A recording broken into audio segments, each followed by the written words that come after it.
Hi everyone, welcome to the channel. In this episode, we're going to be taking bland images like this and transforming them into this with just 2 steps in Photoshop. But if you stick with me till the end, I'm also going to show you 2 techniques in Lightroom to achieve similar looks. Now, not only am I going to show you these 2 steps in Lightroom and Photoshop, but I'm also going to show you the tools that I use to edit my images to quicken my workflow.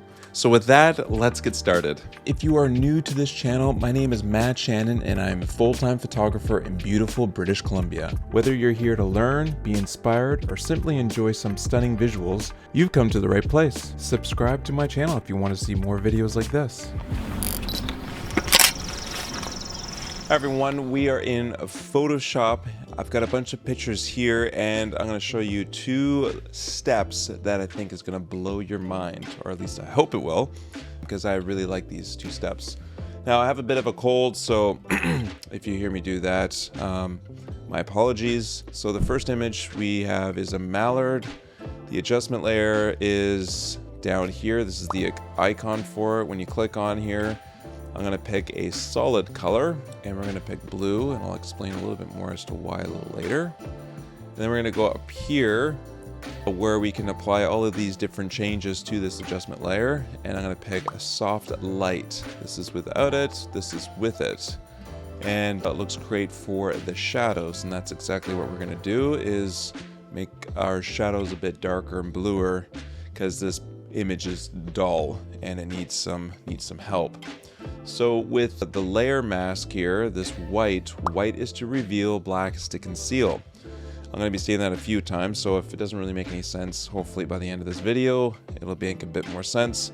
If I hit Command I, we make it black. You can't see that adjustment layer anymore because it's concealed.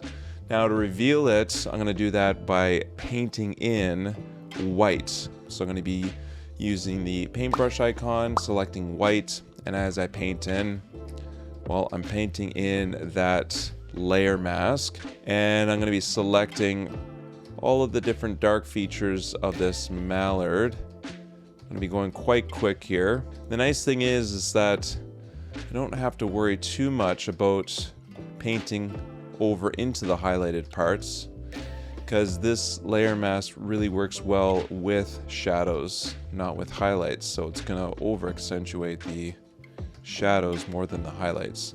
Okay, that looks good. Now we're going to go back down to our layer mask, or adjustments layer, sorry. Select solid color, and I'm going to hit more of a sunsetty color. Go from normal all the way down to color dodge. And you can see what color dodge does. It brightens everything up. You'll know that dodge and burn is a terminology that's used forever in photography, even back in film. So we're using dodge, which brightens everything, and we're using a color. So white is to reveal, black is to conceal, and I'm going to paint in all of those highlights. And again, this works really well for highlights, so even when I paint a lot in the shadows, it doesn't really do as much as it does for the highlighted parts of this mallard. And then see that bill there? Look at that. So it brightens it right up. So in a nutshell, this is the original, and that's after those 2 adjustment layers have been applied. So it's a lot like contrast, but instead of just making the darks darker and the highlights brighter, I'm adding in a color as well, and I'm being very selective. So I've got the blues, which really work well with the shadows, a cooler color, and then the complementary color to blue for the highlights is that yellow, that orange, that warm color, and also it's brightening it up. So it really plays well using these 2 layers. Now let's pick a different one. Let's pick this squirrel right here, and I'm going to hit solid color again, pick blue, go all the way down to soft light, and I'm just going to paint in all of the dark features. Now you can get very detailed with this. Of course, I'm going a bit fast. There we go. Now let's go to a nice warmer color, color dodge. And if you didn't like that color, you can play around by double clicking on that layer mask, and you can change a different color maybe. So you can play around with it. White is to reveal, black is to conceal. I grab my paintbrush that's white and I'll start painting in those highlighted warm colors. Look at that. Beautiful. Especially on the fingers here. Gonna paint those in. Looks a lot better. So let's see the original, and that's with those 2 adjustment layers added. Pretty sweet. Now, I'm moving quite fast, which I do this a lot, but I'm not really using a mouse. The mouse I sometimes move around sort of my image on the screen, and I use shortcuts with my keyboard. This is where the magic really happens. I've got this Wacom tablet. It's their Inter something Pro. I'll put a link down below. And the cool thing is it comes with a pen that has pressure sensitivity in the point here. So just like a paintbrush, as you press down, more paint is applied to your canvas. This does the same thing for, this program right here. So as I press down, it makes more of that adjustment, that painting of that layer mask applied to the image. Pretty cool.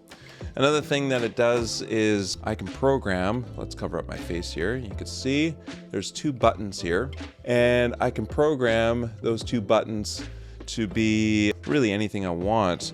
I decided to program them to like X, and that's a quick shortcut key on your keyboard to rotate between colors of my brush in this case. So I can go between black and white, which black is to reveal, white is to reveal, black is to conceal. Oh man. So I program these buttons so that I can go back and forth, so I can add some color, and then I can quickly click that button and take it away.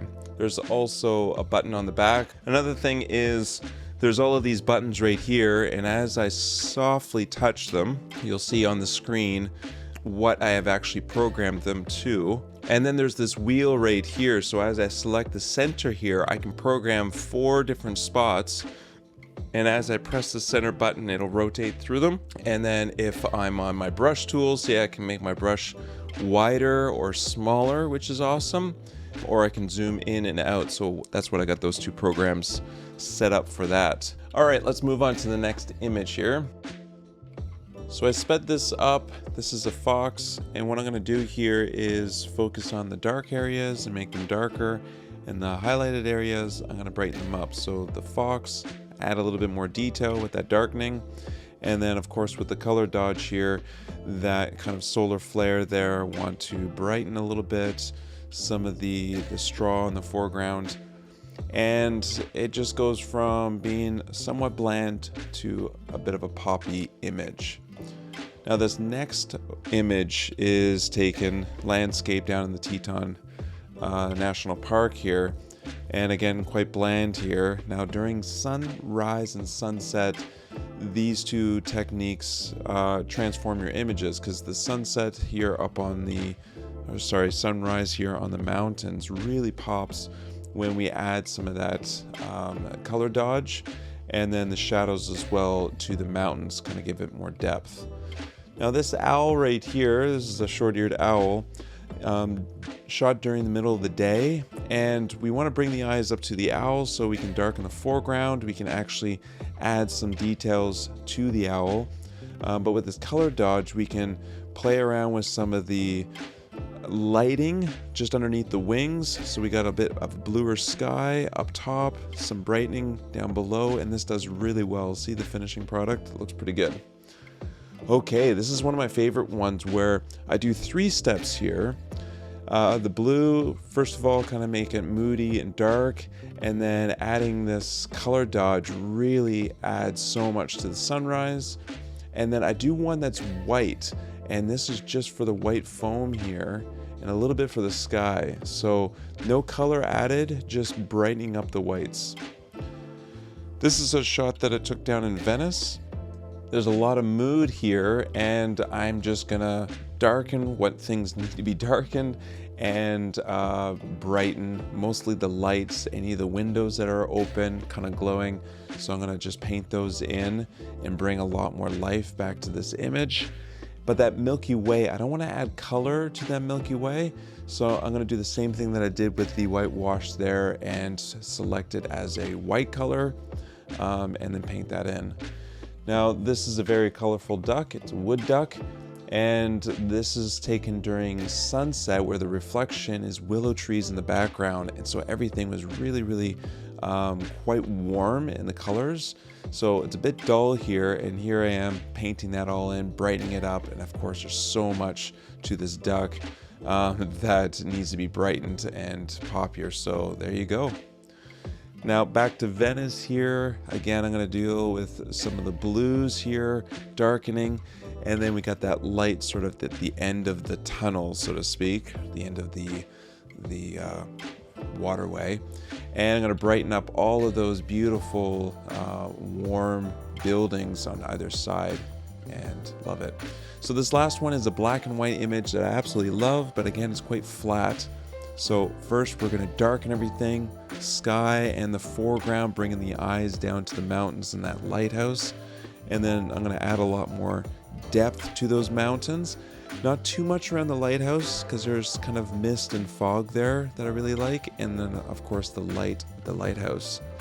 So with the color dodge, again, this is just going to be white that I'm using, no color here. But I really added a lot to the shimmer of the water, a light to the lighthouse, and then those clouds.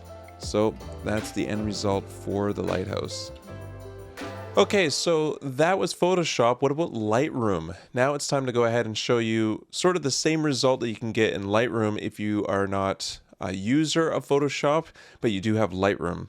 Okay, so we're in Lightroom right now. I'm gonna work on this Venice image, and first I want to right click on it, go to create virtual copy here so that I can work on this image while still having the original.